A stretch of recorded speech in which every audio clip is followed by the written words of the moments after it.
obviously a really significant thing you've been putting together. Talk us through.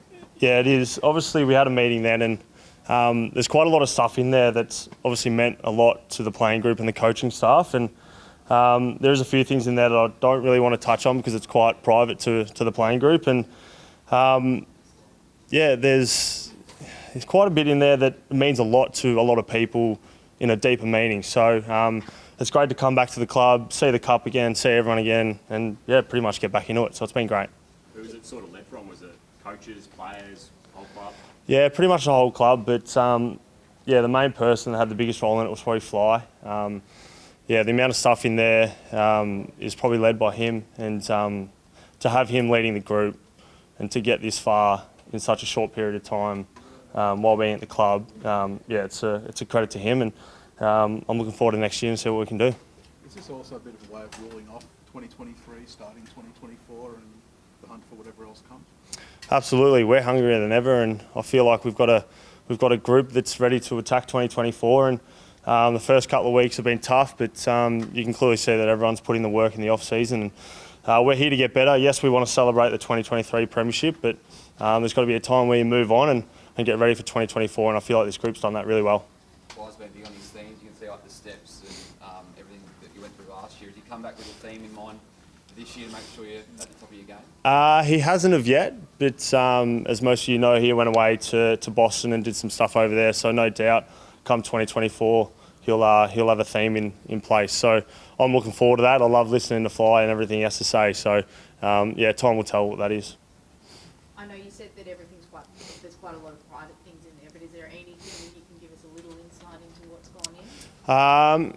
Yeah, I guess everyone actually kind of knows that inside our playing jumpers, we all had a little meaningful message or a few words in there that meant a lot to the individual, and pretty much we were able to get Josh Dacos's jumper in there, which is great for him and great for us to have that in there. So yeah, obviously something that means a lot to him, but the whole playing group, and that was something that we can lean back on during the year. And there was a few times where a few of ours got on show to the public to be able to see through various reasons. So yeah, I feel like the public already knows about that, but yeah, it means a lot to the playing group.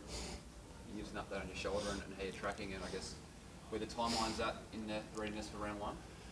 Yeah, I'll be round 0. I feel like I'll be ready to go round 0. It's been a difficult sort of last 6 weeks, but I've gone through it before and I know what to do. So yeah, it is a bit of a process, but it's all a part of footy. It's a brutal industry.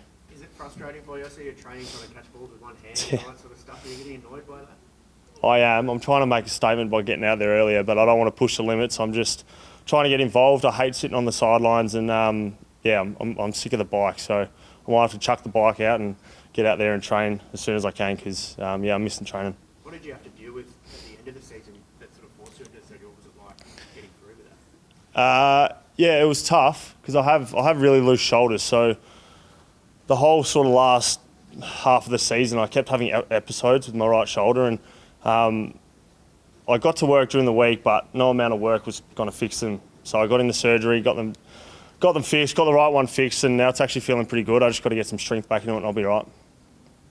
The AFL put out a new proposal for rules. I'm sure you've seen it regarding Yep. that incident with Angus. Can you talk us through your thoughts about that? Yeah, obviously, whatever the AFL wants is something that we have to follow, and I did see that briefly the other last night, and I feel like it's obviously the right thing to do because everyone's health is obviously a priority. So for them to bring out that rule, obviously all for it, and yeah, I'm definitely in favour of what they have to bring.